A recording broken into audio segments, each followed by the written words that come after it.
Hare Nama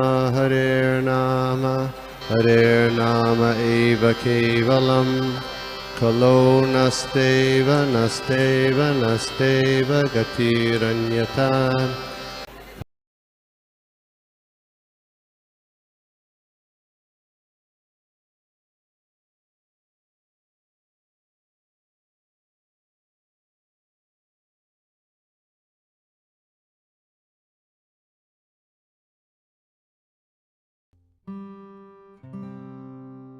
thank you Prabhu ji for inviting me. ये तो मेरा सौभाग्य है कि आप मुझे इनवाइट करते हैं इससे मेरा भी प्यूरिफिकेशन होता है और ये अपॉर्चुनिटी मिलती है मुझे कि मैं श्रीमद् भागवतम की और आप सब लोग की सेवा कर पाऊँ श्रील प्रभुपाद एंड श्रील गुरुदेव की कृपा से। तो चलिए स्टार्ट करते हैं। ओम नमो भगवते वासुदेवाय, ओम नमो भगवते वासुदेवाय, ओम नमो भगवते वासुदेवाय।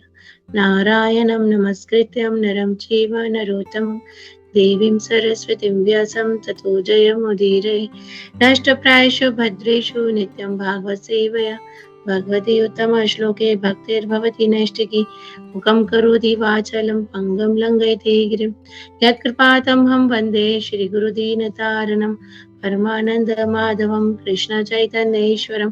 नमो ब्राह्मणे देवाय गौ ब्राह्मणहिताय च जगदिताय कृष्णाय गोविन्दाय नमो नमः। ॐ अज्ञानं तिम्रान्धस्य ज्ञानाञ्जनशलाकया चक्षुरुन्मीलितं येन तस्मै श्रीगुरवे नमः। नमः ॐ विष्णुपादाय कृष्णपृष्ठाय भूतले श्रीमते भक्तिवेदान्त स्वामिनिति नामिने। नमस्ते सरस्वती देवे गौरवाणी प्रचारिणे निर्विशेष शून्यवादी पाश्चात्य देशतारिणे। जय श्री कृष्ण चैतन्य प्रभु नित्यानंद श्री अद्वैत गदाधर श्रीवासदि गौर भक्तवृंद। हरे कृष्णा कृष्ण कृष्ण हरे हरे, हरे राम राम राम हरे हरे। हरे कृष्णा। आप सब भक्तों के चरणों में मेरा प्रणाम। प्लीज अपनी ब्लेसिंग्स दीजिएगा कि जो भी बोलूं बिल्कुल सही बोलूं। जो श्रील प्रभुपाद की टीचिंग्स हैं, जो हमारे आचार्य की teachings.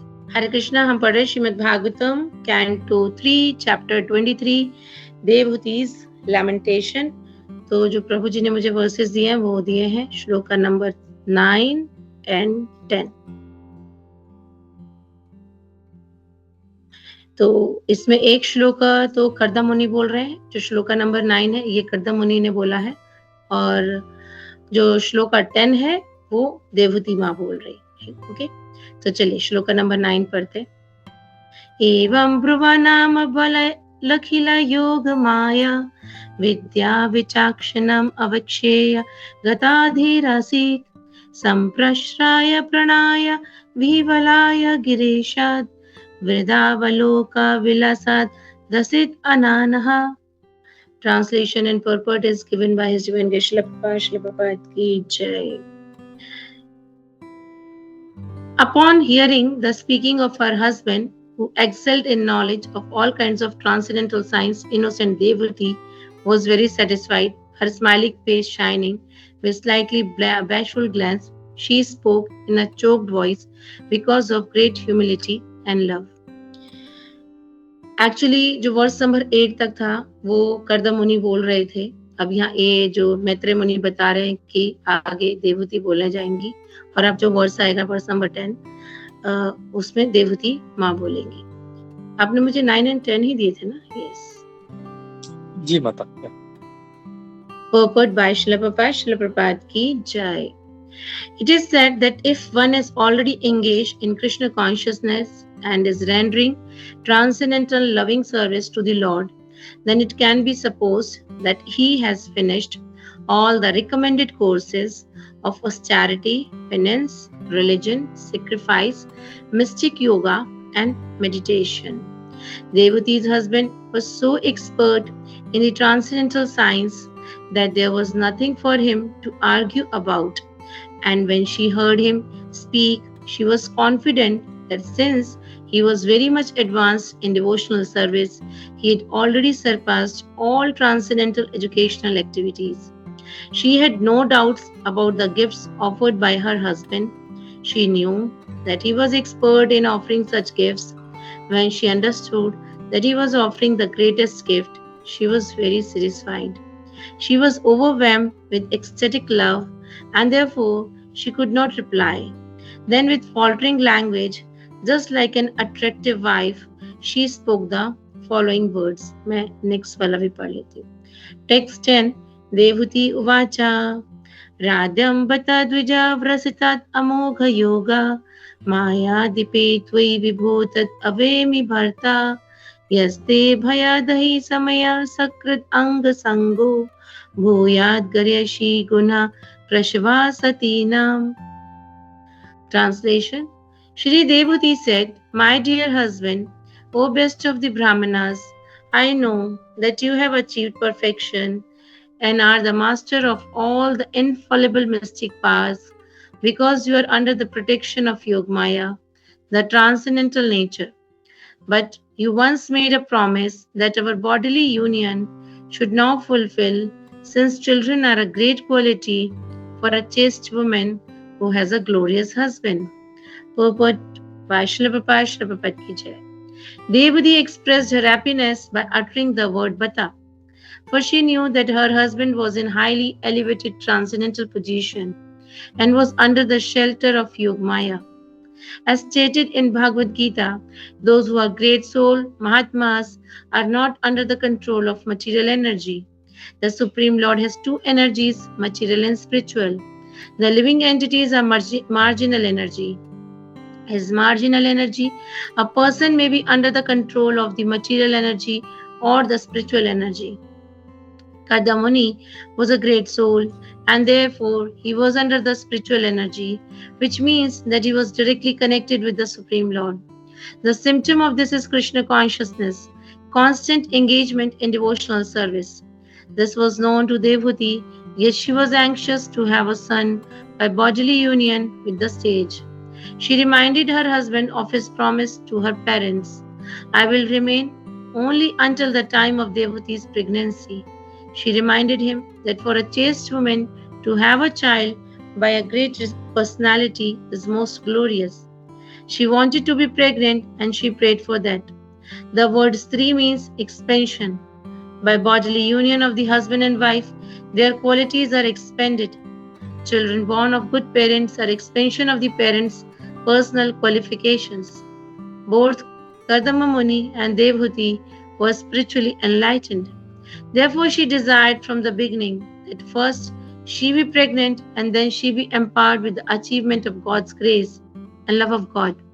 For a woman, it is a great ambition to have a son of the same quality as a highly qualified husband. Since she had the opportunity to have Kadamuni as her husband, she also desired to have a child by bodily union.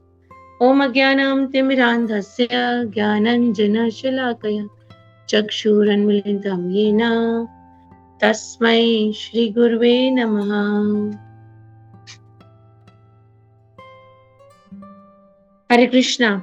तो जो ये हम chapter पढ़ रहे हैं, ये बहुत सुंदर चैप्टर है. बहुत सुंदर टीचिंग्स हमको यहाँ से मिलती हैं कि एक गुरु और एक डिसाइपल के बीच का क्या रिलेशन होना चाहिए और एक शिष्य को किस तरह से अपने गुरु को सर्व करना चाहिए. देवहूति माँ अपने सर्विंग एटीट्यूड से ये हमको सिखा रही है.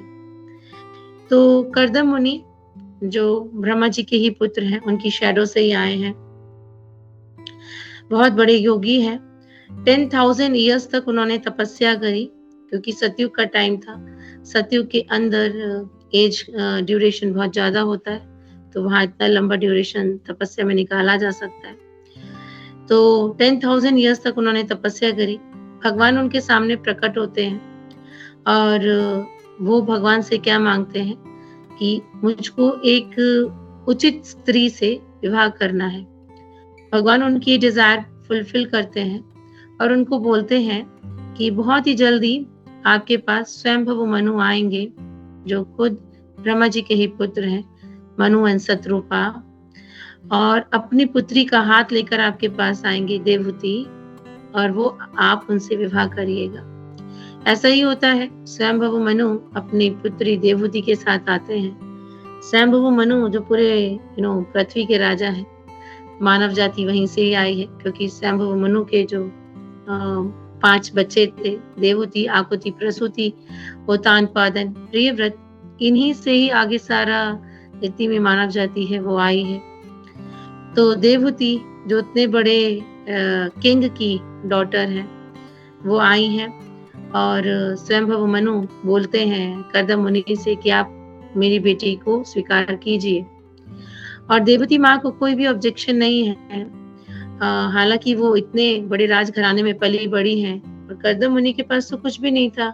He was just simply a says, वो एक सेज थे, और कुछ भी ऐसा कोई ऑपुलेंट लाइफ नहीं थी उनकी। बट जो पहले के जो राजा होते थे वो इतने, उनमें वैल्यूज होती थी कि वहां पर विवाह ये देखकर नहीं किया जाता था कि कितना धन है, चाहे कैरेक्टर कुछ भी हो या ना हो, वो कैरेक्टर देखकर विवाह किया जाता था।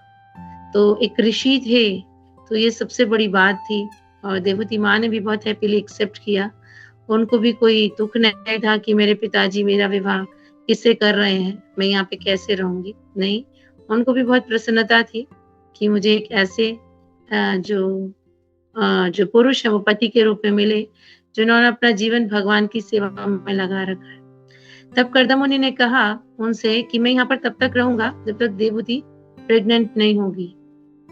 जैसे ही इनको एक बेबी होगा मैं छोड़ के चला जाऊंगा, and this is the right way. But आज की डेट में हम देखते हैं कि लोग मर जाते हैं बट उनकी घर से आसक्ति खत्म नहीं होती है ना, कि पहले तो विवाह करना है, विवाह के बाद बच्चों को पैदा करना है, फिर उन्हें सेट करना है। यहीं तक बताया गया है जो वानप्रस्थ आश्रम है कि एक बार जब बच्चे सेट हो जाएं 50 इयर्स 52 इयर्स तक जो भी है एज, उसके बाद हस्बैंड एंड वाइफ को कंप्लीटली अपनी लाइफ को डेडिकेट करना चाहिए भगवान की सेवा में। बट वो तभी कर सकते हैं जब पहले से ही वो इस सेवा में हो। ऑल ऑफ अ सडन तो ये वैसे भी पॉसिबल नहीं है कि एकदम ही सोच रहे हैं कि हम भगवान की सेवा में लगाएंगे। तो कर्दम मुनि ने यही बोला कि जैसे ही इनको एक पुत्र की प्राप्ति होगी मैं छोड़ के चला जाऊंगा, मतलब छोड़ के चला जाऊंगा यानी कि घूमने फिरने चला जाऊंगा, मैं भगवान की सेवा में चला जाऊंगा ध्यान लगाने के लिए। क्योंकि जो सन होता है वो फादर का ही रिप्रेजेंटेटिव होता है, और एक स्त्री को बोला गया कि वो हमेशा एक अंडर प्रोटेक्शन रहे, पहले फादर के देन हस्बैंड, और अगर हस्बैंड नहीं है तो पुत्र के प्रोटेक्शन में रहे। देवहूति माँ को भी कोई ऑब्जेक्शन नहीं होता इस चीज से, वो इस चीज को एक्सेप्ट करती है, इस प्रपोजल को, और उनका विवाह होता है और वो रहती है। और बिल्कुल तन मन धन से भगवद गीता के चैप्टर 13 में 8 to 12 मैं आपके संग शेयर करती हूँ। भगवान ने 20 क्वालिटीज बताए हैं, और जो वो 20 गुण भगवान ने बताए हैं वो सारे देवहूति माँ में पाए जाते हैं कि अगर किसी के अंदर ये गुण है तो वो किस तरह से अपने गुरु को सेवा करेंगे। तो पति एक तरीके से गुरु के रूप में होते हैं जब वो कृष्ण भक्ति में है। आजकल के इस कलयुग की बात नहीं करी जा रही जहाँ पे जो पति है खुद ही गलत रास्ते पे चल रहे हैं, क्योंकि पति का जो मतलब होता है वो होता है प्रोटेक्शन देना। भगवान का भी एक नाम है सत्वतम पति, सत्वतम मतलब डिवोटीज, पति मतलब प्रोटेक्टर। तो प्रोटेक्शन किससे देना, खाली ये नहीं कि मटीरियल लाइफ से प्रोटेक्शन देना। आजकल तो खैर कलयुग में जो सीन है वो मटीरियली भी प्रोटेक्ट नहीं कर पाते हस्बैंड, है ना। दोनों इस तरह से सीन खराब है हस्बैंड वाइफ का। बट एक हस्बैंड का जो एक रोल होता था वो प्ले नहीं करते हैं, तभी जो लेडीज है उन्हें बाहर भी निकलना पड़ा काम करने के लिए, और इसी वजह से ये कलयुग है जितना उनका मोलेस्टेशन होता है। तो स्पिरिचुअली तो वो क्या ही एक स्त्री को प्रोटेक्शन देंगे, क्योंकि वो एक गुरु के रूप में होते थे कि जब वो भगवान की सेवा में है तो वहां पे वाइफ को भी भगवान की सेवा करने की सच जरूरत नहीं पड़ती थी। अगर वो अपने हस्बैंड को ही बहुत अच्छे से सर्व कर रही है तो उसका पूरा रिजल्ट वाइफ को मिलता था, क्योंकि हस्बैंड ने अपनी लाइफ भगवान की सेवा में डेडिकेट कर रखी है। तो उस तरह से जो एक हस्बैंड होता है वो गुरु का काम करता है ना।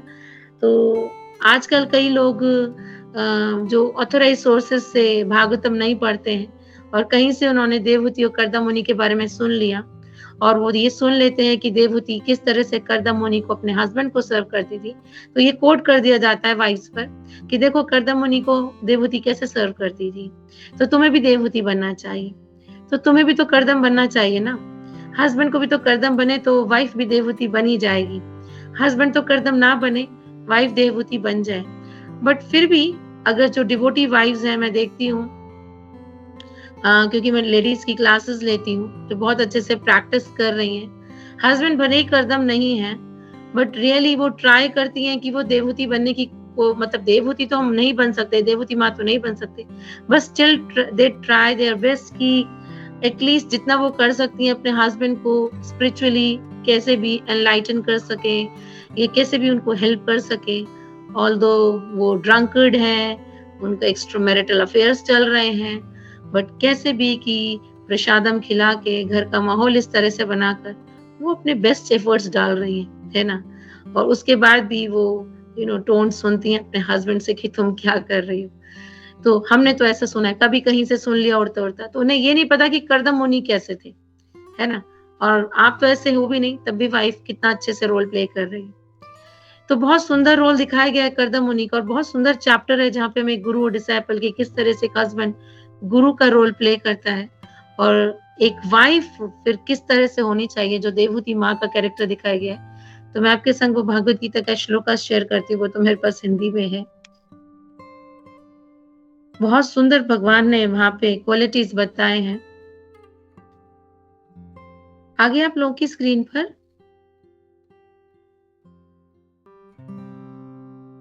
यस माता जी। यस, तो ये चैप्टर भगवत गीता का चैप्टर 13 है, 8 to 12, जहां भगवान 20 क्वालिटीज के बारे में बता रहे हैं, और ये सारी क्वालिटीज देवहूति माँ में मिलती हैं।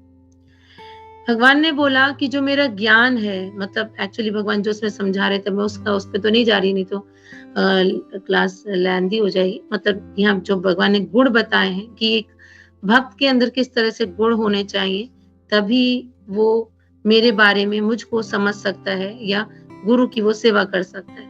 विनम्रता, ठीक है, विनम्रता होना चाहिए उसके अंदर, मतलब किसी भी तरह का कि जैसे फॉर एग्जाम्पल देवहूति माँ, वो एक प्रिंसेस थी, है ना, कोई ऑर्डिनरी पर्सनालिटी नहीं थी। वो स्वयंभू मनु की वो पुत्री थी, बट कितनी विनम्र थी कि उनके उस विनम्र स्वभाव ने उस परिस्थिति में भी रहना स्वीकार किया, क्योंकि उन्हें जो मनुष्य जीवन का क्या गोल होना चाहिए उन्हें वो पता था कि यस, जो मुझे हस्बैंड मिल रहे हैं वो टॉप मोस्ट क्वालिटी के मिल रहे हैं, क्योंकि वो भगवान के भक्त हैं। ये सबसे बड़ी चीज है ना। मेरे पास मटेरियल अप्लायंसेस हो, सब सुख सुविधाएं हो, बट हस्बैंड में एक भी गुण ना हो, उस मटेरियल अप्लायंस का मैं क्या करूंगी? मैं खुद भी यहीं रह जाऊंगी, और जो हस्बैंड है वो तो रहना ही वाला है यहाँ पे, ठीक है। तो हस्बैंड का मीनिंग जो है पति, वो यही कि वो उसको मटेरियली एंड स्पिरिचुअली दोनों तरह से प्रोटेक्शन दे, एक गुरु का काम करे जो भगवत धाम जाने में अपनी पत्नी की सहायता करे। तो वो उन्होंने चीज देखी, और इतने विनम्र स्वभाव से उन्होंने उस परिस्थितियों में भी रहना बिल्कुल सही समझा, और उनके अंदर किसी भी तरह का कभी भी अपने हस्बैंड को सर्व करते हुए दम्भहीनता की किसी भी तरह का कोई अहंकार या कुछ नहीं आया कि मैं तो इतने बड़े राजा की पुत्री हूँ और किस अवस्था में रह रही हूँ, मेरी तो इतने साथ मेरे साथ तो मेड सर्वेंट थी, नहीं, ठीक है। सहिष्णु, टॉलरेंस, कितना ज्यादा उनके अंदर सहिष्णुता थी, हर परिस्थिति को उन्होंने बहुत हैप्पीली एक्सेप्ट किया, क्योंकि जो उनके हस्बैंड थे इतने अच्छे से भगवान की सेवा में लगे थे। सिंप्लिसिटी, कि ऐसा नहीं कि बाहर से कुछ और अंदर से कुछ, ये सबसे सुंदर गुण होता है भगवान की भक्ति का, कि ऐसा नहीं कि हम बोलने को तो बहुत बड़ी बड़ी बातें बोल रहे हैं, ठीक है, और इम्प्लीमेंट करने के जब नाम पर आए तो उसमें से शायद एक भी हम अपनी लाइफ में इम्प्लीमेंट ना करें, है ना। सरलता होनी चाहिए, तभी भगवान ददामी बुद्धि योगम तम, भगवान हमारे हृदय में ही बैठे हैं, बहुत दूर नहीं है, और अपने आप हमको वो ज्ञान देते हैं जब वो देखते हैं कि हाँ ठीक है, आज हम सब चीजें इम्प्लीमेंट नहीं कर पा रहे हैं, हो भी सकता है कुछ हमारी परिस्थितियां ऐसी हों, है ना, हम मैरिड लाइफ में है कि हर चीज इम्प्लीमेंट नहीं कर पा रहे, बट हाँ अंदर से एक डिजायर तो है, एक स्ट्रॉन्ग डिजायर है कि काश हम भी भगवान ऐसे एक अच्छे भक्त, शुद्ध भक्त बन पाए, और जैसे हमारे गुरु चाहते हैं वो करें। तो भगवान फिर उस तरह से अरेंजमेंट भी करते हैं। अभी तो बस बोलने को तो बहुत बड़ी-बड़ी बातें बोल दी, बट अंदर से इच्छा भूखी ही है। तो ये डिप्लिसिटी हो गई, तो फिर भगवान भी हमको हेल्प नहीं करते आगे बढ़ने के लिए। तो ये बहुत सुंदर, मुझे इन सब गुणों में, वैसे तो सारे ही बहुत सुंदर हैं, सबसे सुंदर जो मुझे लगता है इसमें सरलता, सिंप्लिसिटी, कि जो हम बोल रहे हैं, अंदर से हमारे अंदर वो भाव भी होने चाहिए कि हम वैसे बन जाएँ, ठीक है? तो जो देवती माँ थी उनमें था ये सब, है ना? प्रामाणिक गुरु, जो उनके हस्बैंड थे वो एक प्रामाणिक गुरु थे, ऑथराइज्ड गुरु थे, ब्रह्मा जी के ही पुत्र थे, पवित्रता थी, स्थिरता थी, सेंसेस पे कंट्रोल था, इंद्र तृप्ति के विषयों को परित्याग उन्होंने कर दिया था। एक राजा की पुत्री थी और किस अवस्था में रह रही थी, अपने हस्बैंड को सर्व कर रही थी, कोई अहंकार नहीं था। जन्म, मृत्यु, वृद्धावस्था और रोग के दोषों की उन्हें अनुभूति थी कि जन्म कितना दुखदाई होता है, मृत्यु कितना दुखदाई होता है। तभी तो अपने ऐसे हस्बैंड के संग रुकने के लिए रेडी हुई, नहीं तो अपने पिताजी को बोल सकती थी कि मेरा विवाह आप इनसे क्यों कर रहे हो? मेरे को तो किसी ऐसे ही अच्छे से राजकुमार से आप मेरा विवाह करिए ना। नहीं, उन्हें पता था कि जन्म अपने आप में कितना दुखदाई है, मृत्यु कितना दुखदाई है। जब हमें इन चीजों का एहसास होगा, तभी हम भगवान की भक्ति अच्छे से कर भी सकते हैं। वैराग्य, ठीक है, तभी सब कुछ छोड़कर वो कर पा रही थी इन सब चीजों को। उनको वैराग्य था और अच्छी तथा पूरी घटनाओं के प्रति संभाव थी और भगवान के प्रति कहीं ना कहीं अनन्य भक्ति थी। ऑल्दो वो नहीं कर रही थी, बट कंप्लीट श्रद्धा थी, तभी अपने हस्बैंड की इतने अच्छे से उन्होंने सेवा करी, ठीक है। और एकांत स्थान में रहने की इच्छा, मतलब ये नहीं कि हम सब कुछ छोड़ के चले जाएं, दैट मीन्स डिवोटीज के संग रहना, भक्त के संग ही रह रही थी। आत्म साक्षात्कार की चीज को उन्होंने इम्पोर्टेंस दी।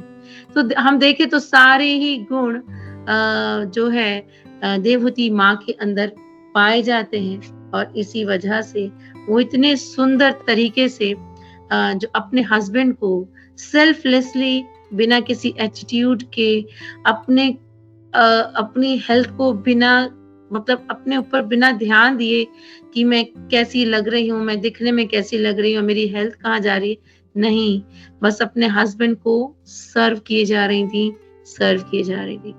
तो श्रीमद् भागवतम में कैंटो 7 चैप्टर 9 वर्स नंबर 28 आता है, जहाँ प्रहलाद महाराज ये बात बोलते हैं भगवान से, जब भगवान उनके सामने आते हैं।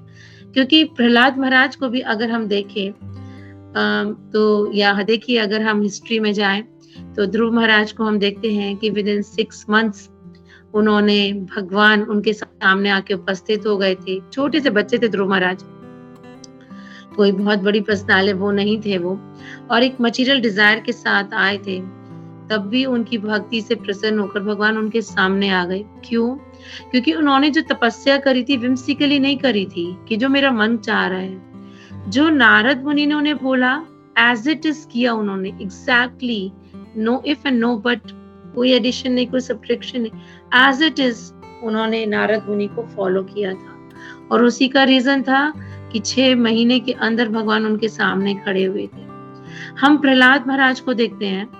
प्रहलाद महाराज अपनी मदर की वूम में थे जब उन्होंने नारद मुनि से भागवतम सुनी थी। सोचिए, है ना, उन्होंने तो अपने गुरु को देखा भी नहीं था, और जिस अवस्था में उन्होंने भागवतम सुनी थी, कोई बहुत सुंदर अवस्था नहीं होती है गर्भ की, जो इतनी गंदी जगह होती है, जो फिल्दी प्लेस है, जहाँ कीड़े मकोड़े एक बच्चे को काट रहे होते हैं, अंधकार होता है, कोई लाइट फैन एसी नहीं होता, और ना वहां पर बाद में महाप्रसाद गोविंद की व्यवस्था होती कि बाद में महाप्रसाद मिलने वाला है, कुछ भी नहीं।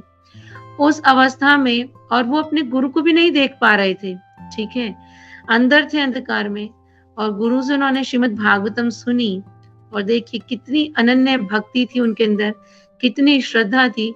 इतने छोटे से प्रहलाद, हिरण्यकाशिपु से सब लोग डरते थे, सब लोग, प्रहलाद, सारे देवी देवता डरते थे, पर प्रहलाद नहीं डरता था। हिरण्यकशिपु प्रहलाद से डरता था, क्योंकि प्रहलाद की भक्ति ऐसी थी, है ना, उसकी भक्ति से प्रहलाद को डर लगता, हिरण्यकशिपु को डर लगता था कि ये मेरा राज सिंहासन हिला देगा। इतना अटूट विश्वास था अपने गुरु के अंदर। तो ये गुरु के प्रति जो श्रद्धा होती है, अपनी लाइफ एंड सोल जब हम गुरु को देते हैं, गुरु बहुत मेहनत करते हैं उस पार तक पहुंचने पर, बट गुरु हमको इतनी आसानी से वो चीज दे देते हैं जो भी हम देखेंगे इसी चैप्टर में। कर्दम मुनि देवहूति को ऑफर कर रहे हैं, है ना। उन्होंने 10,000 साल तक तपस्या करी थी, तब उनको जाकर भगवान के दर्शन हुए थे, ठीक है।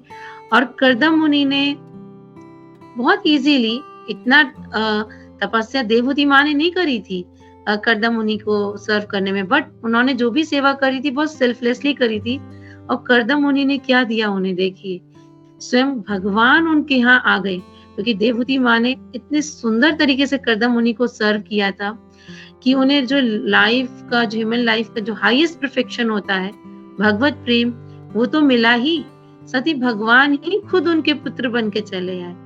तो यहाँ से बहुत सुंदर हमें एक शिक्षा मिलती है कि जब हम गुरु की इतनी सुंदर तरीके से सेवा करते हैं, तब हमें भगवान को फोर्स करने की जरूरत नहीं पड़ती कि आप हमें आइए, हमें आपको देखना है। खुद ही भगवान चले आते हैं, जैसे प्रहलाद के सामने चले आए, ध्रुव के सामने चले आए, है ना, देवहूति माँ के घर में पुत्र बन के चले आए, क्योंकि इतनी सुंदर सेवा उन्होंने अपने गुरु यानी कर्दम मुनि की करी थी। तो प्रहलाद महाराज बहुत सुंदर श्लोक बोलते हैं भागवतम 7.9.28 में। मैं ट्रांसलेशन पढ़ती हूँ, नहीं तो टाइम लगेगा। My dear Lord, O Supreme Personality of Godhead, because of my association with material desires, one after another, I was gradually falling into a blind well full of snakes, following the general populace. But your servant Narad Muni kindly accepted me as his disciple and instructed me how to achieve this transcendental position. Therefore, my first duty is to serve him. How could I leave his service? तो नारद मुनि से नरसिंह भगवान से प्रहलाद महाराज क्या बोल रहे हैं? प्रहलाद महाराज से नरसिंह भगवान ने बोला कि प्रहलाद मुझसे कुछ मांगो।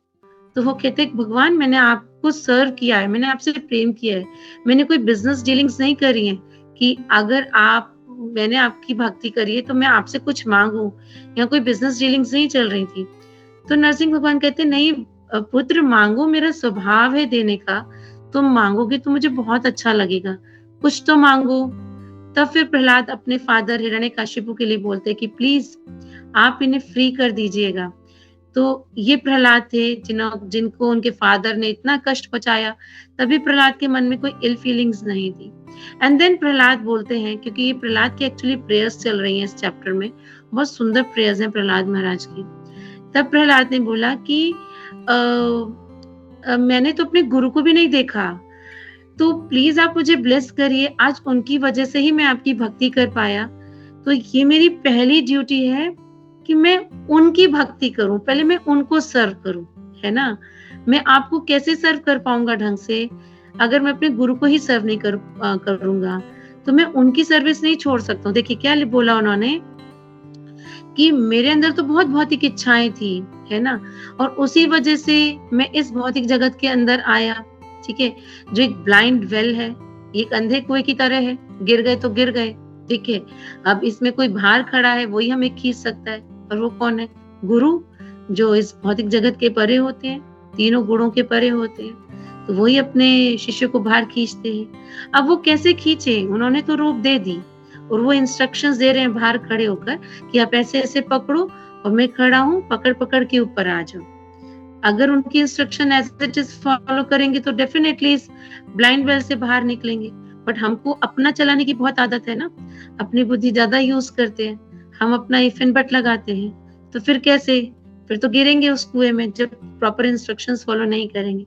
तो यही ना प्रहलाद महाराज कह रहे हैं कि मैं तो इस अंधे कुएं में गिर गया था, बट आपके जो भक्त है ना प्रभु नारद मुनि, उनकी मुझ पर ऐसे कृपा हुई, हालांकि मैं कृपा के लायक नहीं था, कि उन्होंने मुझे अपना शिष्य बनाया, ठीक है, और मुझे इंस्ट्रक्ट किया कि किस तरह से मैं इस दिव्य पोजीशन को प्राप्त कर सकता हूँ।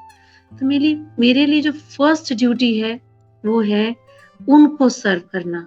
मैं उनकी भक्ति कैसे छोड़ दूं? तो प्लीज आप मुझे ब्लेस करिए कि मैं अपने गुरु को हमेशा सर्व करता रहूं। कितनी इम्पोर्टेंस दी गई है गुरु की सेवा की, कि बिना वैष्णवों की सेवा के, बिना भक्तों की सेवा किए हमें भौतिक जगत के बाहर नहीं निकल सकते, हमें भगवत दर्शन नहीं हो सकते। देवहूति माँ के यहाँ कपिल भगवान आए थे, ऐसे ही नहीं आ गए थे। भगवान ऐसे ही किसी के यहाँ घर नहीं अपीयर हो जाते। वो तभी होते हैं जब वो देखते हैं कि हाँ, उनके अंदर इतनी क्वालिफिकेशंस हैं। जिस तरह से देवहूति माँ ने तन मन धन से कर्दम मुनि की सेवा करी, और जो कर्दम मुनि ने उन्हें प्रॉमिस किया था कि once she will become pregnant, जब प्रेग्नेंट हो जाएंगी तो मैं छोड़ के चला जाऊंगा, और ऐसे ही हुआ। देवहूति माँ ने उन्हें रोकने की कोई कोशिश नहीं करी कि नहीं नहीं अभी और थोड़े टाइम रुकिए। नहीं, आपने मुझे प्रॉमिस किया था, अगर अब आप जा रहे हैं अपनी साधना करने के लिए, अब मैं आपको रोकूंगी नहीं। जो हमने वर्स पढ़े वो यही थे जो भी मैं एक्सप्लेन करने जा रही हूँ। किस तरह से देवहूति माँ ने बोला कि बस आप मुझे एक पुत्र दे दीजिए, मुझे और कुछ भी नहीं चाहिए, है ना। तो कैंटो 5 में भी यही बता रहे हैं ऋषभ देव, जो भगवान के ही इनकारनेशन है। महत सेवम द्वरम अहुर विमुक्ते तमोद्वारम योषितम संगी संगम महंतस्ते सम चित्ता प्रसन्नता विमानया सुहृद साधवो ये, कि one can attain the path of liberation from material bondage only by rendering service to highly advanced spiritual personalities.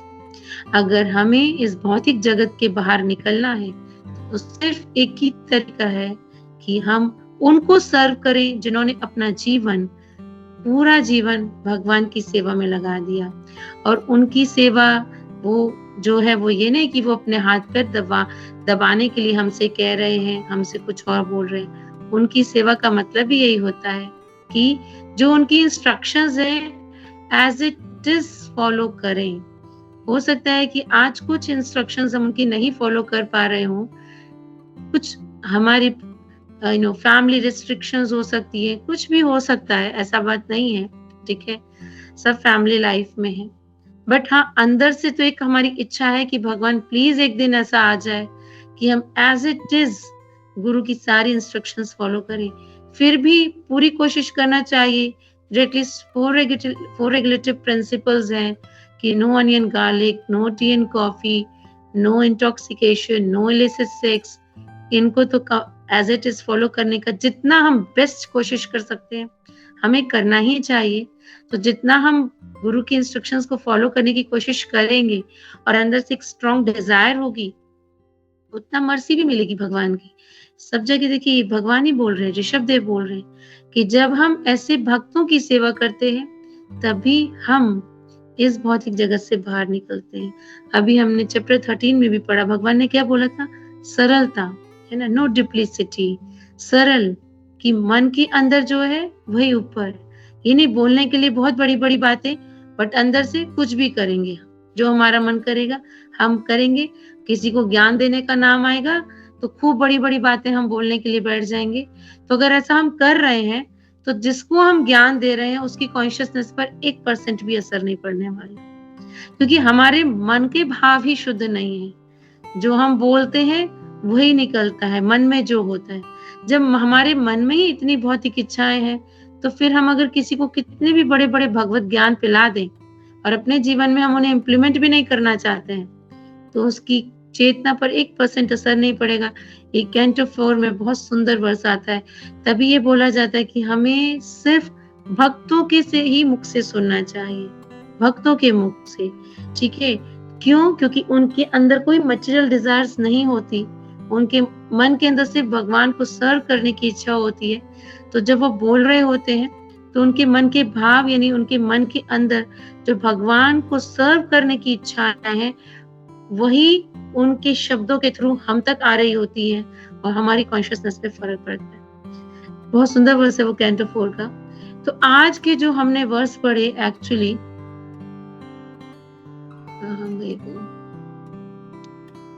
Yes, तो अगर हम ये देखें तो ये पूरा जो अभी तक हमने पढ़ा वो यही था कि जो देवहूति माँ है बहुत ब्यूटीफुल तरीके से कर्दम मुनि को सर्व करती हैं, अपनी बॉडीली ब्यूटी को भी नहीं देखती, वो किसी चीज का भी ध्यान नहीं देती और बस सेल्फलेसली कर्दम मुनि को सर्व करती रहती है, ठीक है। इस वजह से वो बहुत वीक भी पड़ जाती हैं और उनकी बॉडीली ब्यूटी भी बिल्कुल खत्म हो जाती है, क्योंकि वो बिल्कुल ध्यान नहीं देती हैं अपने ऊपर।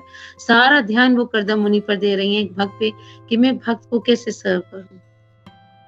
जब कर्दम मुनि अपनी तपस्या से उठते हैं और वो दिखते हैं इस तरह से देवती माँ को, किस तरह से उन्होंने सेल्फलेसली सर्व किया, तो वो बहुत प्रसन्न होते हैं, है ना? तो जैसे गुरु, जब हम गुरु की सेवा करते हैं, है ना? और गुरु से कुछ छुप नहीं सकता। ऐसा नहीं है कि हम ऊपर से कुछ बोल रहे हैं गुरु को कुछ भी और हमारे अंदर से कुछ भी है, तो वो गुरु को पहचान में नहीं आएगा, ठीक है? तो गुरु हमें देखने में लगते हैं कि वो ऑर्डिनरी पर्सनैलिटी है, हमारे जैसे ही चल रहे हैं, खा रहे हैं, बोल रहे हैं, but no, they are not the ordinary personalities, they are representative of lord, है ना? वो हमेशा कृष्ण कॉन्शियसनेस में है, तो वो हमें देखकर एकदम समझ जाएंगे कितने पानी में हम हैं। तो हम झूठ नहीं बोल सकते हैं गुरु से, ठीक है? कि हम झूठ बोल बोल के अपनी भक्ति कर रहे हैं, ये कभी नहीं हो सकता। तो समझ में आएगा, और जब गुरु को दिखेगा कि किस तरह से तन मन धन से एक शिष्य मेरी सेवा में लगा है, तो डेफिनेटली उनकी जो ब्लेसिंग्स है वो मिलेंगी। तो यही कर्दम मुनि यहाँ पर देवहूति माँ पर बहुत प्रसन्न होते हैं। एंड वर्स नंबर 7, यस, हमारा तो 9 था। बहुत सुंदर बात वर्स नंबर 7 में आप लोगों ने पढ़ा होगा जब ये, तो कर्दम मुनि ये बात बोलते हैं। क्या बोलते हैं कर्दम मुनि? I have achieved the blessings of the Lord in discharging my own religious life of austerity, meditation, and Krishna consciousness. Although you have not yet experienced these achievements, which are free from fear and lamentation, I shall offer them all to you because you are engaged in my service. Now just look at them. I am giving you the transcendental vision to see how nice they are. Such a beautiful thing. क्या देने जा रहे हैं कर्दम मुनि?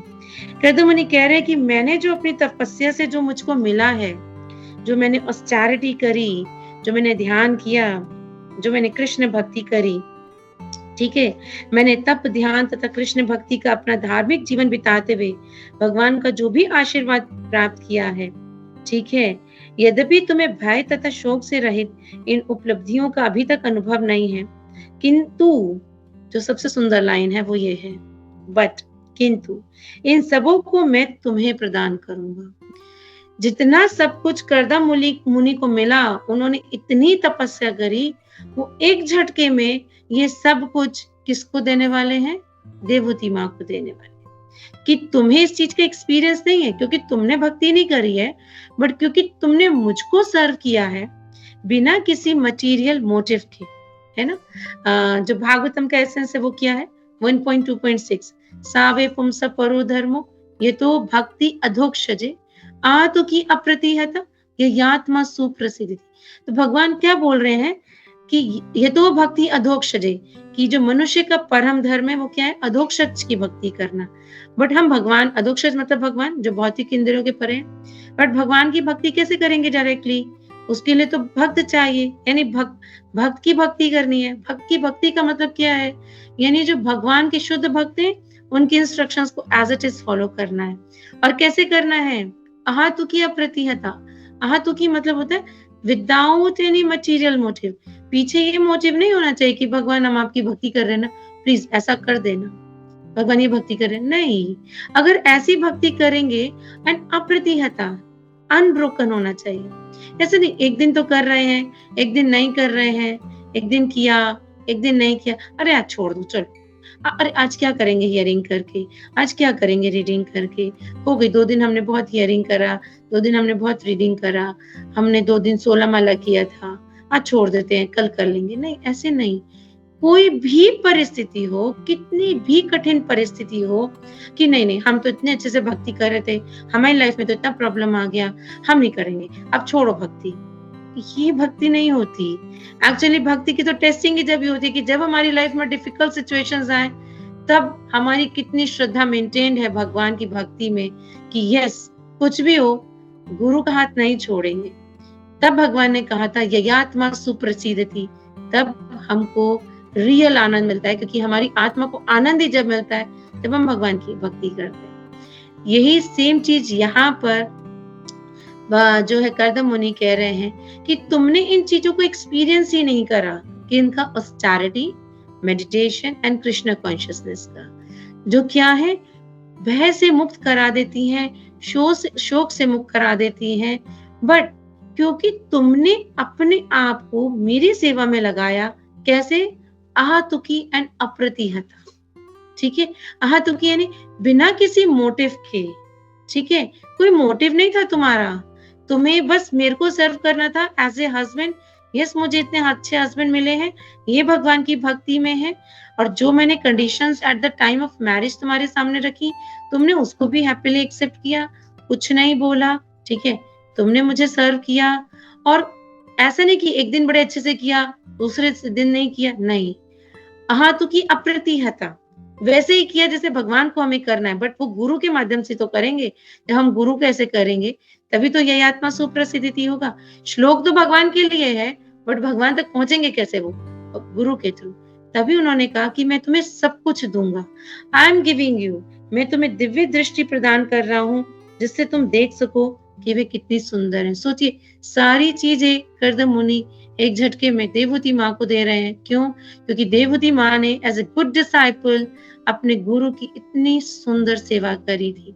Then verse number 8 में वो कहते हैं क्या कि what is the use of enjoyment other than lord's grace. किसी और मटेरियल एंजॉयमेंट का क्या करोगे अगर भगवान की कृपा ही नहीं है हम पर, है ना। सबसे इंपॉर्टेंट चीज क्या है कि भगवान की सेवा, ठीक है। अन्य भोगों से लाभ ही क्या है, क्योंकि वो तो सब टेम्परेरी है। सभी भौतिक उपलब्धियां श्री भगवान विष्णु के भ्रकुटी चालन से ही ध्वंस हो जाने वाली है। देखिए, अभी हम देखते हैं अहमदाबाद में इतना बड़ा इंसिडेंट हुआ, किसी ने कुछ नहीं सोचा था कि कैसे लोगों की जिंदगियां पलट गई, एक झटके में पलट गई। कुछ नहीं पता, सब लोग एंजॉय करने जा रहे थे अपने घर वालों के पास, जो भी करने जा रहे थे, किसी ने सोचा? तो this is called material world. इतना अनप्रेडिक्टेबल है, एक से दूसरे क्षण का नहीं पता, और इतने भोग करने में लगे हुए हैं कि क्या तो भोग लें, है ना, क्या तो भोग लें। यही कर्दम मुनि कह रहे हैं, क्या करोगे इससे? तो अगर हर क्षण को भगवान की सेवा में लगाया जाए, तो तभी बोला जाता है कि जो भक्त है वो तो हमेशा ही प्रसन्न अवस्था में रहेगा। इसलिए उसे शोक नहीं रहता, डर नहीं रहता, मृत्यु का भी नहीं डर होता, क्योंकि उसे पता है मुझे तो मृत्यु के बाद भी भगवान को सर्व करना है, और मुझे तो अभी भी सर्व करना है, और तब मृत्यु बनकर भगवान ही आने वाले हैं सामने, ठीक है। तो यही कर्दम मुनि ने कहा, तुमने अपने पति की भक्ति करके वे दिव्य भेंटें प्राप्त करी है, और उनका भोग कर रही हो, जो राजमत तथा भौतिक संपत्ति से गर्वित मनुष्यों के लिए भी दुर्लभ है। जो वर्स नंबर 8 में उन्होंने बोला। नाउ जो वर्स नंबर 9 था, जब इतने सुंदर वचन जो आज हमारा था, इतने सुंदर वचन कर्दम मुनि ने बोले, तो उनको सुनकर जो देवहूति माँ है, उन्होंने क्या बोला, जो हमको ये मैत्रेय मुनि कह रहे हैं, और आगे देवहूति वाचा कि समस्त प्रकार के दिव्य ज्ञान में अद्वितीय अपने पति को बोलते हुए सुनकर निष्पाप, सिनलेस, है ना, इनोसेंट, तो जिस तरह से भगवान अर्जुन को बोलते हैं ओ सिनलेस वन भगवत गीता में, तुम सिनलेस हो इसलिए तुम्हें ज्ञान समझ में आएगा। इसी तरह से देवहूति थी सिनलेस, वो बहुत सेटिस्फाइड हुई, ठीक है, बहुत उनको प्रसन्नता हुई। उनका जो मुख है किंचित संकोच भरी चितवन और मधुर मुस्कान से खिल उठा, और वे अत्यंत विनय एवं प्रेमवश गदगद वाणी में बोली। तो यहाँ परपट में हिंदी में आपको पढ़ रही हूँ। ये कहा जाता है कि यदि कोई कृष्ण भावामृत में लगा हुआ हो और भगवान की दिव्य प्रेम पूर्ण सेवा कर रहा हो, तो ये कहा जा सकता है उसने तप, धर्म, यज्ञ, योग तथा ध्यान के निमित्त संस्तुत सभी अभ्यास प्राप्त कर लिया। ये भगवत गीता का चैप्टर 8 का आई थिंक लास्ट 8.20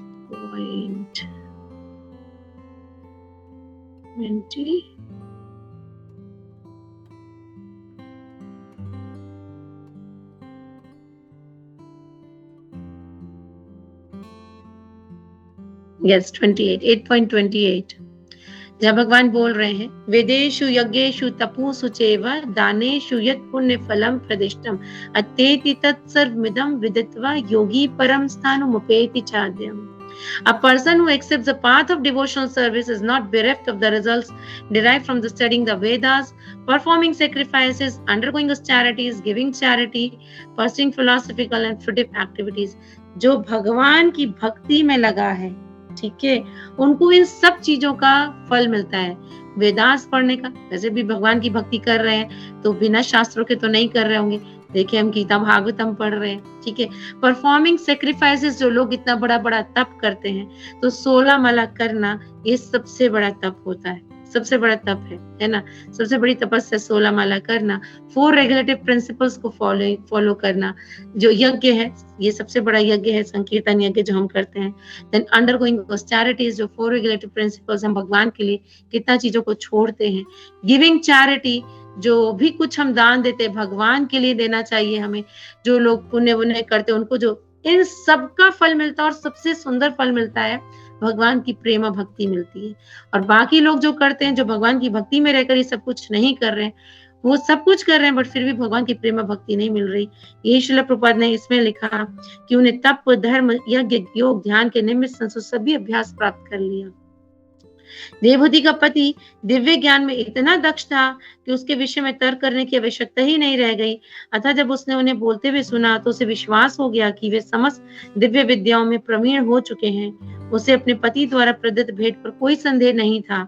उनके हस्बैंड बोल रहे हैं ना कि मैं तुम्हें सब कुछ दे दूंगा, तुम्हें डिवाइन आइज दे दूंगा, तुम्हें ये सब जो तुम देख पाओगी कि कितना सुंदर है जो मैंने अपने तप से इसे प्राप्त किया, तुम्हें एक झटके में मैं दे दूंगा। तो देवहूति को कोई डाउट नहीं था कि ऐसे ही बोल रहे हैं, कहाँ से देंगे, नहीं, उन्हें पता था इस अवस्था पर उनके हस्बैंड पहुंच चुके हैं, हाँ ये सब कुछ मुझे वो दे सकते हैं, ठीक है।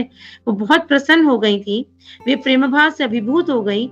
अतः उनकी जो वॉइस है, जब हम बहुत ज्यादा इमोशनल हो जाते हैं तो हमारा जो गला है वो चोक हो जाएगा, और वो रुद्ध वाणी में अपने पति से बोली।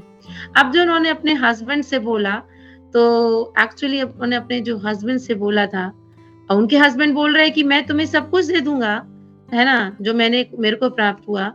बट वो क्या बोलने जा रही हैं, देखिए 7.9, सॉरी, यस, वो क्या बोली देवहूति वाचा में, उन्होंने क्या बोला, उन्होंने नहीं बोला ये कि यस आप मुझे ये दे दीजिए।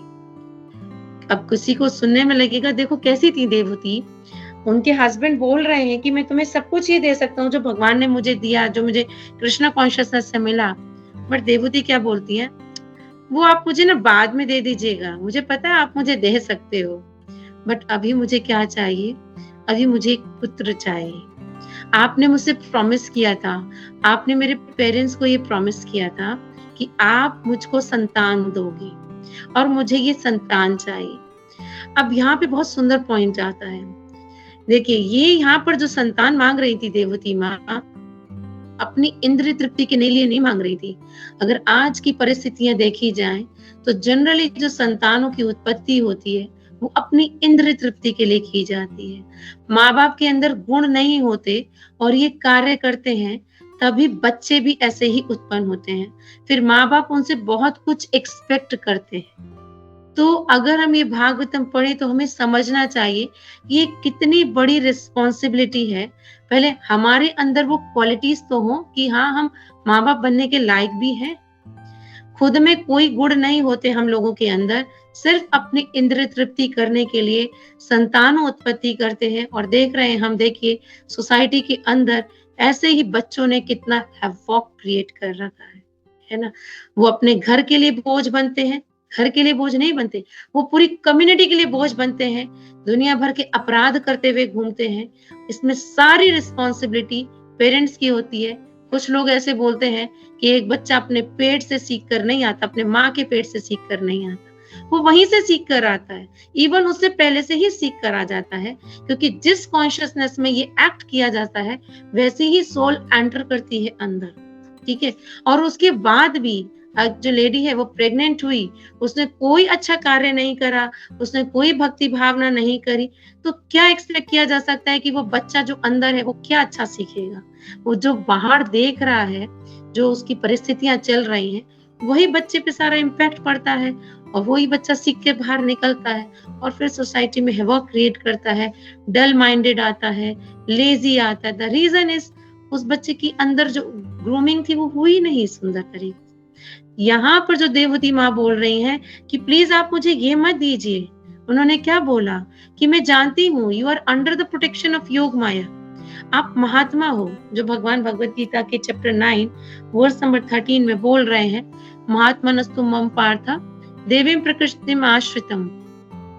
ये भगवत गीता का मिडिल वर्स है, 350th वर्स है, 700 वर्सेस है ना, तो ये भगवत गीता का 350th नंबर का वर्स है। और इसी वर्स में भगवान ने राधा रानी का डिस्कशन किया, क्योंकि जहाँ भगवान हो ऐसा नहीं हो सकता वहां राधा रानी ना है। तो ये जो वर्स है ये राधा रानी के बारे में बताता है। दिव्य प्रकृति में आश्रितम, जो यहाँ पे योग माया दिव्य प्रकृति वो राधा रानी ही है, कि जो महात्मा है, जो ग्रेट सोल्स हैं, कौन, उसी का नेक्स्ट वर्स भगवान बोलते हैं सततम कीर्तयन्तु माम, वो जो हर वक्त मेरा कीर्तन करते हैं वो महात्मा होते हैं। वो इस भौतिक जगत की यो महामाया की चंगुल में नहीं रहते, जैसे हम लोग, हम 3 मोड्स में घूमते हैं, सतगुण रजोगुण तमोगुण, बट वो लोग इन तीनों गुणों से ऊपर होते हैं। वो किसके प्रोटेक्शन में होते हैं? दिव्य प्रकृति यानी राधा रानी के प्रोटेक्शन में होते हैं। तो ये देवहूति माँ कह रही है कि मैं जानती हूँ आप योग माया के प्रोटेक्शन में हो, आप महात्मा हो, आपको मुझे देना कुछ भी चीज इम्पॉसिबल नहीं है। बट उन्होंने क्या बोला? But you once made a promise that our bodily union should now fulfill, since children are a great quality for a chaste woman who was a glorious husband.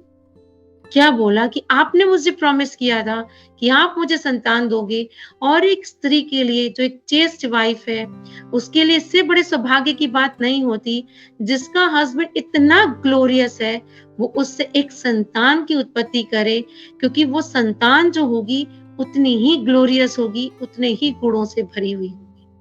और आज की डेट में आप देखिए कितनी संतानें गुणों से भरी हुई हैं, क्योंकि जो मेल है जब वही गुणों से भरे हुए नहीं है तो कहां से संतान। देखिए यहाँ पे देवहूति माँ के वचन, एक ग्लोरियस हस्बैंड से जब एक संतान उत्पत्ति होगी, अगर हम परपट भी पढ़े तो श्रील प्रभुपाद ने भी ये लिखा, तभी एक संतान जो होती है वो ग्लोरियस होती है, एक गुणवान होती है। जब इस थॉट से नहीं कि हम अपनी इंद्रिय तृप्ति करेंगे, ये एक्ट नहीं किया जाता, इस भाव से किया जाता है कि यस एक अच्छी संतान लाएंगे जो इस संसार में कुछ कंट्रीब्यूट करेगी। और भगवान ने भगवत गीता के चैप्टर 7 में बोला कि जब ये एक्ट किया जाता है, इस भाव से किया जाता है, वो एक्ट मैं होता हूँ। सोचिए कितनी बड़ी बात है, ये एक सेवा होती है, क्योंकि बहुत सारी सोल्स हैं जो वॉन्डर कर रही हैं, जो भगवत धाम नहीं पहुंच पाई, उनकी भगवत भक्ति कंप्लीट ही नहीं हो पाई। तो जब इस एक्ट को इस वे में किया जाता है सो दैट उस सोल को इनवाइट किया जा सके और वो अपनी भक्ति कंप्लीट कर सके और इस भौतिक जगत में कुछ कंट्रीब्यूशन कर सके, अच्छा कंट्रीब्यूशन कर सके, तो एक भगवान की सेवा में काउंट किया जाता है। तभी बोला जाता है कि इस एक्ट को सिर्फ इसी के लिए करना चाहिए कि हमें कृष्णा कॉन्शियस चाइल्ड बिगेट करना है, अदरवाइज ये एक सिंफुल एक्ट है, बहुत जबरदस्त सिंफुल एक्ट हो जाता है। और यहाँ देवहूति माँ कह रही हैं, उन्होंने कुछ नहीं मांगा, उन्होंने क्या बोला? मुझे संतान चाहिए, इंद्र तृप्ति की नहीं, क्योंकि आप एक ग्लोरियस हस्बैंड हो। जब मुझे ये संतान प्राप्त होगी तो डेफिनेटली वो बहुत ग्लोरियस होगी। और दूसरी तरफ हम इसी कैंटो में देखते हैं, कैंटो 3 में दीदी का डिस्क्रिप्शन आया था, आप लोगों ने पढ़ा होगा। दीदी किसको अप्रोच करती है? कश्यप मुनि को। ठीक है, दीदी को भी संतान चाहिए थी, क्योंकि उनकी जो को वाइफ थी उनके सबके पुत्र थे और दीदी के पुत्र नहीं थे। दीदी के मन में भी कोई सेंस ग्रेटिफिकेशन नहीं था, वो भी किसी इंद्र तृप्ति के लिए अपने हस्बैंड को अप्रोच नहीं करती है, वो भी अप्रोच करती है इसीलिए कि मुझे संतान चाहिए। बट दीदी और यहाँ देवहूति दोनों में बहुत डिफरेंस है। दीदी जो कार्य करने जा रही थी, ठीक है, वो भी संतान उत्पत्ति के लिए कर रही थी, बट वो आउट ऑफ एनवियसनेस कर रही थी। उनके अंदर एक द्वेष था कि मेरी सारी जो आपकी जो को वाइफ्स हैं उनके पुत्र है, मेरे नहीं है, मुझे भी चाहिए। उन्हें कुछ इससे मतलब नहीं था कि वो पुत्र आएगा तो कितना अच्छा होगा और वो एक भगवत भक्त होना चाहिए, नहीं, उससे उनको नहीं मतलब था। उन्हें मतलब था कि बस मुझे पुत्र होना चाहिए। तभी संध्या समय, जो कि इतना गलत समय होता है, जिस वक्त शिव जी घूमते हैं अपने भूत गणों को लेकर, जो आरती पूजा का समय होता है, तभी बोला जाता है कि इस वक्त सोना नहीं चाहिए, कोई ऐसे एक्ट नहीं करना चाहिए। और आजकल तो कुछ भी नियम धर्म नहीं है, ठीक है। उस समय करदम मुनि को इस तरह से अप्रोच करती हैं, करदम मुनि उन्हें बहुत स्वीट वर्ड्स में मना करते हैं, नहीं मानती हैं। तो श्रील प्रभुपाद ने लिखा कि कर्दम मुनि भी उन्हें इसलिए स्ट्रिक्टली मना नहीं कर पाते हैं, क्योंकि वो भी कृष्ण भक्त नहीं थे कर्दम मुनि। उनकी बातों से लग रहा था वो कहीं न कहीं शिव जी के भक्त थे, तभी वो इतना स्ट्रिक्ट नहीं हो पाए। बड़े पोलाइटली उन्हें मना करते हैं। कहीं न कहीं उनके अंदर भी वो डिज़ायर थी काम करने की, तभी उन्होंने देवहूति के साथ संग किया, यूनियन किया और देखिए हिरण्याक्ष और हिरण्यकशिपु जैसे संतानें उत्पन्न हुई। कितना डिफरेंस है, वो भी संतान चाहती थी, बट इसलिए नहीं कि एक ग्लोरियस हस्बैंड है उनका, एक द्वेष में बोला उन्होंने भी था कि आप बहुत एक ग्लोरियस हस्बैंड हो और मुझे एक संतान चाहिए, बट उनके हस्बैंड मना कर रहे हैं कि देखो अभी समय सही नहीं है। नहीं, क्योंकि उनके अंदर एक द्वेष आ रहा था, उनके अंदर जो लस्टी डिजायर्स थी इतनी ज्यादा आ चुकी थी कि नहीं मुझे चाहिए। बट यहाँ भी संतान चाहिए थी। कितना वेट किया देवहूति माँ ने, और जब खुद से कर्दम मुनि आकर बोल रहे हैं कि मैं तुम्हें सब कुछ दे सकता हूँ, तब देवहूति माँ ने अपनी इच्छा रखी। ये नहीं कि खुद से जाकर कहा कि देखिए अब आपकी तपस्या पूरी हो चुकी हो, तो प्लीज आप मेरी इच्छा पूरी कर दीजिए। वहां हमने देखा तपस्या पूरी भी नहीं हुई थी और दीदी बीच में ही आ गई, नहीं मेरी इच्छा पूरी करिए क्योंकि आप इतने अच्छे वो हैं, मुझे संतान चाहिए। यहाँ पर हमने देखा उन्होंने वेट किया और खुद से आके भी नहीं बोला। जब उनके हस्बैंड ने बोला कि मैं तुम्हें सब कुछ दे सकता हूँ, तब उन्होंने बोला कि इतने ग्लोरियस हस्बैंड है मेरे, मुझे नहीं चाहिए अभी ये सब कुछ जो आप दे रहे हो, मुझे एक संतान चाहिए। अब कोई सोच सकता है कैसी थी देवहूति माँ, उनके हस्बैंड उन्हें क्या दे रहे थे, वो संतान मांग रही थी। पर देखिए संतान कोई ऑर्डिनरी संतान नहीं थी, उन्हें भगवत प्रेम ही प्राप्त हुआ। खुद कपिल मुनि उनके घर में आए, खुद भगवान ही उनके घर में चले आए, क्योंकि एक शिष्या बनकर जिस तरह से उन्होंने अपने गुरु यानी कर्दम मुनि की सेवा करी थी, भगवान ही उनके घर में आ गए। साक्षात भगवान से उन्होंने ज्ञान लिया और उन्हें ह्यूमन लाइफ का जो परफेक्शन था वो प्राप्त हुआ। तो बहुत सुंदर ये एपिसोड चल रहा है, बहुत टीचिंग्स हमें मिल रही हैं कि कितनी बड़ी रिस्पॉन्सिबिलिटी होती है एक मेल एंड फीमेल की, जो आज की डेट में मजाक बना दिया गया इस रिलेशन को, एक मैरिड लाइफ को, और इसीलिए हमारी सोसाइटी में इतनी डिस्टर्बेंसेस हैं। कुछ अच्छे कॉन्शियसनेस में बच्चों की उत्पत्ति की जाती है या नहीं, मदर्स बाद में कुछ अच्छा कार्य करती हैं, तो हम कई बार ऐसी जगह भी देखते हैं कि yes husband and wife devotee तो नहीं थे, बट उनके यहाँ भक्त संतानें आ जाती हैं, डिवोटीज होते हैं, उनके बच्चे है ना बहुत बड़े-बड़े भक्त निकल जाते हैं, ब्रह्मचारी बन जाते हैं। ये बचपन से मैं जैसे कई लेडीज को देख रही हूँ, उनके जो बच्चे हैं वो they were not in the Krishna consciousness, but उनके जो बच्चे हैं वो ऐसे ही हैं। तो वो बताते हैं कि माता जी हमने अननोइंगली हमको बोला गया कि आप गीता पढ़िए, हमें नहीं पता था, बट हमने ऐसे ही पढ़ी बस गीता, पूरे टाइम हम गीता ही पढ़े, हमें कुछ कृष्णा कॉन्शियसनेस के बारे में नहीं पता था। एक लेडी मेरे से कनेक्टेड है, उनके 2 बच्चे हैं, बेटा एंड बेटी, एंड रियली में दे आर डिवाइन सोल्स, दोनों बच्चे। यू वोंट बिलीव, उनके बच्चे एक तो 3rd स्टैंडर्ड में बेटी है और 6th स्टैंडर्ड में उनका बेटा है। मतलब ऐसा लगता है कि ये जब उनका जो बेटा है, मैं क्योंकि वो मेरी क्लासेस में आती है, कोई अगर वो घर में है तो कोई वो क्लास मिस नहीं करते, एक-एक चीज सुनते हैं और इतना सुंदर वो श्लोका का रिसाइटेशन करते हैं और क्वेश्चंस पूछते हैं।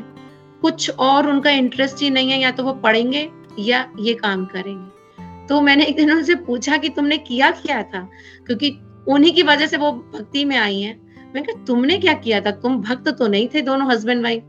तो वो बोली कि एक्चुअली मेरे फादर इन लॉ ने ना वो उनको बड़ा अच्छा लगता था गीता पढ़ना, तो वो मुझको बोलते थे कि तुम गीता पढ़ो, और मुझे माता जी बिल्कुल भी नहीं अच्छा लगता था गीता पढ़ना, बट मेरी मदर इन लॉ मुझे फोर्सफुली लेकर बैठती थी और मैंने दोनों बच्चों के टाइम पे पूरा टाइम गीता ही पढ़ी।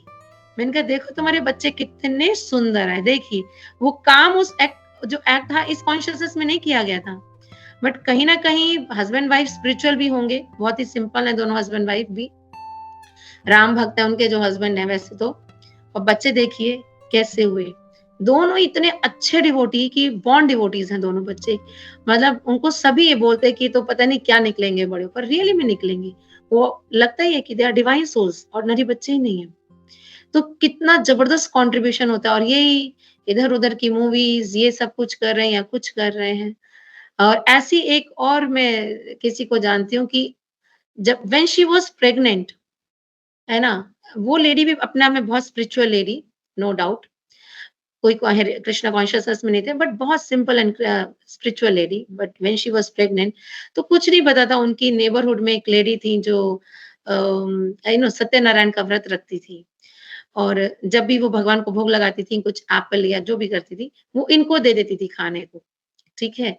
तो पूरा टाइम उन्होंने भगवान का भोग का एक वही खाया, बाकी तो वो ऐसे डिवोटी नहीं थी, और उनको एक पुत्र की जो भी उनको प्राप्ति हुई उसके बाद, और ठीक है, वो ऐसा नहीं कि वो बचपन से भक्त था, कोई कृष्णा कॉन्शियसनेस में नहीं थे वो लोग, बट आज की डेट में वो जो बेटा है, वो ब्रह्मचारी है, एंड बहुत बड़ा ब्रह्मचारी है, बहुत लोग उसको जानते हैं, है ना? और आज वो लेडी इस चीज़ को याद करती है कि मुझे नहीं पता था कि इतना करने का रिज़ल्ट ये मिलेगा कि मेरे को एक कृष्ण भक्त आ जाएगा, और उन्हीं की वज़ह से, उनके बेटे की वज़ह से उनकी पूरी फैमिली कृष्ण कॉन्शियसनेस में आई। तो देखिए कितनी पोटेंसी होती है भगवान के उसमें, कि भले ही एक्ट ना किया गया हो उस चीज़ में, बट अगर उसके बाद भी एक लेडी, है ना, कितना फ़र्क पड़ जाता है, क्योंकि बच्चा जो है वूम में रह रहा है, वो क्या खा रहा है, क्या सोच रहा है, वो क्या खा रहा है, जो मदर खा रही है, किस कॉन्शियसनेस में मदर है, डेफ़िनिटली बच्चा वैसी ही मेंटालिटी का होने वाला है, ठीक है? तो यही यहाँ पर देवहूति माँ भी कह रही हैं, और हमें शिक्षा दे रही हैं, हम सब लोगों को, कि किस तरह से, किस कॉन्शियसनेस में एक बच्चे की उत्पत्ति होना चाहिए। हस्बैंड कितना ग्लोरियस था, तो संतान मेरी कितनी ग्लोरियस होगी। यही उन्होंने बोला। अगर हम इसका एक बार पुरपट मैं हिंदी में पढ़ देती हूँ, सो दैट और क्लियर हो जाए। यस। तो श्री देवहूति ने कहा, हे ब्राह्मण श्रेष्ठ, मेरे प्रिय पति, मैं जानती हूँ कि आपने सिद्धि प्राप्त कर ली है और समस्त अचूक योग शक्ति के स्वामी हैं, क्योंकि आप दिव्य प्रकृति योग माया के संरक्षण में हैं। किंतु आपने एक बार वचन दिया था कि अब हमारा शारीरिक संसर्ग होना चाहिए, क्योंकि तेजस्वी पति वाली साध्वी पत्नी के लिए संतान बहुत बड़ा गुण है। क्योंकि उनको ये था कि मेरी जो संतान होगी वो कितनी सुंदर, मतलब कितनी ग्लोरियस होगी, जब हस्बैंड मेरे इतने ग्लोरियस हैं, तो मुझे वो संतान चाहिए, है ना? कोई ऐसी-वैसी ऑर्डिनरी संतान नहीं चाहिए। और देखिए तभी भगवान आए। तो देवहूति ने अपनी प्रसन्नता वच शब्दों द्वारा व्यक्त की, क्योंकि वे जानती थी कि उसके पति उच्च दिव्य पद पर योग माया की शरण में थे। यानी तीनों गुणों से ऊपर उठ चुके थे, राधा रानी के संरक्षण में थे, वो महात्मा थे। जैसा कि भगवत गीता में कहा गया कि महात्मा भौतिक शक्ति के वश में नहीं रहते। परमेश्वर की 2 शक्तियाँ हैं, भौतिक और आत्मिक। जीवात्माएँ तटस्थ शक्ति हैं, जो हम हैं। तो जो तटस्थ शक्ति है, हम जो लोग हैं, या तो भौतिक शक्ति के संसर्ग में आ सकते हैं या आध्यात्मिक शक्ति के। तो ये हम पे डिपेंड करता है, हमारी अपनी इच्छा, कि हम भौतिक जगत में रहना चाहें या आध्यात्मिक जगत में, ठीक है? जैसी हमारी इच्छा होगी, भगवान अंदर बैठे हैं, भगवान वैसे फैसिलिटेट करते हैं, ठीक है? तो कर्दम मुनि महात्मा थे, या थे वे योग माया के वश में थे, जिसका अर्थ है कि वे प्रत्यक्षतः परमेश्वर से संबंधित थे। इसका लक्षण है कृष्ण भावनामृत या निरंतर भक्ति में लगे रहना। ये देवहूति को ज्ञात था, तो भी वह मुनि के शारीरिक संयोग से पुत्र प्राप्ति चाहती थी। अतः उसने अपने माता-पिता को दिए गए वचन की याद दिलाई, मैं देवहूति के गर्भ धारण काल तक रहूँगा। उसने याद दिलाई कि महापुरुष से संतान लाभ करना साध्वी स्त्री के लिए अत्यंत गौरवास्पद है। वे गर्भ धारण करना चाहती थी, अतः उसके लिए उन्होंने विनती करी। स्त्री शब्द का अर्थ है विस्तार। पति तथा पत्नी के कायिक संयोग से उनके गुणों का विस्तार होता है। देखिए कितनी सुंदर प्रभुपाद ने बात लिखी है कि पति तथा पत्नी के कायिक संयोग से उनके गुणों का विस्तार होता है। अब ना तो हस्बैंड में गुण है, ना पत्नी में गुण है, तो जब संतान की उत्पत्ति होगी तो उसमें कहाँ से गुण आ जाएँगे? अवगुण ही आएँगे, है ना? एक्सपेंड करते हैं, स्त्री का मतलब क्या? एक्सपेंड करना। किनके? जो हस्बैंड में क्वालिटीज़, वाइफ में क्वालिटीज़, उन गुणों को एक्सपेंड करना। बट जब गुण ही नहीं हो, तो वो क्या एक्सपेंड करेंगे? और आज की परिस्थितियाँ यही बन रही हैं। क्या एक्सपेंड कर रहे हैं? और तभी हमारी सोसाइटी की हालत इतनी मिज़रेबल हो चुकी है। अनवांटेड संतानें उत्पन्न की जाती हैं, जो अपनी लस्टी डिज़ायर्स के थ्रू की जाती हैं, और उसी का रिज़ल्ट है, तो समाज रहने लायक नहीं रह गया।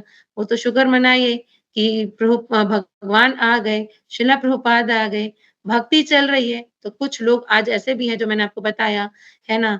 जहाँ इस तरह से इनडायरेक्ट वे में उन्होंने अपने संतानों तक हरि नाम पहुँचा दिया, और उसी का रिज़ल्ट है कि वो जो संतानें हैं एक अच्छी कॉन्शसनेस की हुई और कृष्ण भक्ति में आगे आ गई, और वो हमें रहने में हेल्प कर रही हैं, क्योंकि वो लोग कृष्ण का नाम को प्रचार और प्रसार कर रहे हैं। अच्छे माता-पिता से उत्पन्न संतानें उनके व्यक्तिगत गुणों के ही विस्तार होते हैं। कर्दम मुनि तथा देवहूति दोनों को ही आत्मिक आकाश प्रकाश प्राप्त था। अतः देवहूति शुरू से ही चाह रही थी कि वे पहले गर्भ धारण करें, तब उसे भगवत कृपा और भगवत प्रेम प्राप्त हो। वो चाह रही थी, वो एक चाहती थी कि मुझे एक संतान की प्राप्ति होनी चाहिए, क्योंकि शी वाज़ कंप्लीटली डिटैच्ड। वो अटैच नहीं थी कि अगर संतान की उत्पत्ति हो जाएगी तो मैं कुछ अटैच हो जाऊँगी, नहीं। वो चाहती थी कि मुझे इतने ग्लोरियस हस्बैंड से एक बहुत अच्छी संतान की प्राप्ति हो। देखना चाहती थी कैसी संतान होगी ऐसे हस्बैंड की, है ना? और देखिए भगवान स्वयं आए और कपिल मुनि ने ही उन्हें शिक्षा दी थी और वो भी उनको छोड़ के चले गए थे। ऐसा नहीं था कि कपिल मुनि उनके साथ रहे थे। वो तब तक रहे थे जब तक उन्हें शिक्षा दी थी जो इस आगे कैंटो में कपिल मुनि की शिक्षाएँ जो सांख्य दर्शन वो बताते हैं, है ना? और देवहूति माँ ने उन्हें रोका भी नहीं था और उनकी शिक्षाओं को प्राप्त किया, ध्यान किया और भगवत प्रेम प्राप्त किया उन्होंने, ठीक है? तो स्त्री की सबसे बड़ी अभिलाषा यही होती है उसके पति से कि उसी के सामान्य योग्य पुत्र की प्राप्ति हो, बट आजकल ये सीन नहीं है, इस पहले का सीन था, ठीक है? तो दीदी का भी अगर हम केस देखें ना, तो दीदी भी कहीं न कहीं कर्दम मुनि को अप्रोच करी थी संतान उत्पत्ति के लिए और उसके भी मन में यही इच्छा थी जो हम परपट अगर आप पढ़ेंगे वो वर्सेस तो उन्होंने बोला कि आप इतने बड़े हैं कश्यप मुनि और आप जैसे ऋषि से एक संतान प्राप्ति करना एक स्त्री का सौभाग्य है। बट वहाँ दीदी खाली सं अच्छी संतान नहीं उत्पन्न करना चाह रही थी, उनके मन में कहीं न कहीं द्वेष था। इसलिए कि मेरी जो इनकी को-वाइफ़्स हैं उनकी संतान है, मेरी नहीं है। इसीलिए क जो कश्यप मुनि मना भी कर रहे हैं, वो नहीं मान रही है ना?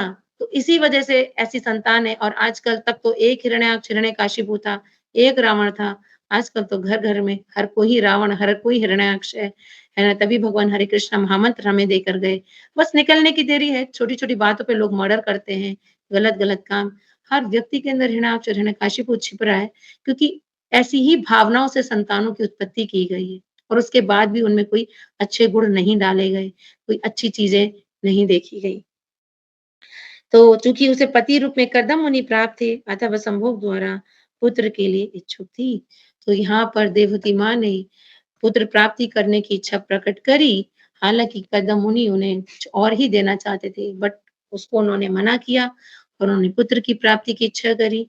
सबसे पहली बात खुद जो कर्दम मुनि हैं, उन्होंने आकर देवहूति को बोला कि मैं तुम्हें दे सकता हूँ, तब उन्होंने अपनी रिक्वेस्ट रखी, प्रॉमिस याद दिलाया और उन्होंने कहा क्योंकि आप एक ग्लोरियस हस्बैंड हो, तो मुझे एक बहुत सुंदर संतान उत्पत्ति होगी, तो प्लीज़ मेरी इच्छा पूरी करें।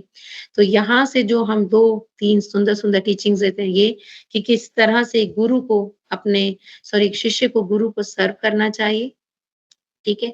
दूसरा कि देखिए एक संपत्ति कितना बड़ा एक रिस्पॉन्सिबिलिटी का कार्य है, जो संसार में कंट्रीब्यूशन दे सकता है, जो जनरली ये लोग नहीं कर रहे हैं, है ना? तो अगर हमें ये शिक्षा प्राप्त होगी तो हम दूसरों को भी शिक्षा दे सकते हैं, सो दैट अ, लोग गलत काम नहीं ना करें और दूसरा हमारे लिए जो शिक्षा है ये कि किस तरह हमें अपने गुरु को सर्व करना चाहिए, कि अगर हम ऐसे गुरु को सर्व करेंगे अपने, बिना किसी द्वेष भाव के, बिना किसी डुप्लीसिटी के, तो खुद भगवान हमारे सामने प्रकट होंगे, जैसे कपिल मुनि देवहूति माँ के यहाँ प्रकट हुए थे। हरे कृष्णा ग्रंथराज श्रीमद् भागवतम की जय, जगत गुरु शिल प्रपात की जय। वाञ्छकल्पतरुभ्यश्च कृपा सिन्धुभ्यश्च पतितनं पावनेभ्यो वैष्णवेभ्यो नमः। हरे कृष्णा कोई मेरे से गलती हुई हो बोलने में किसी भी तरह का कुछ हो तो प्लीज मुझे ज़रूर करेक्ट कर दीजिएगा, है ना? Thank you. हरे कृष्णा।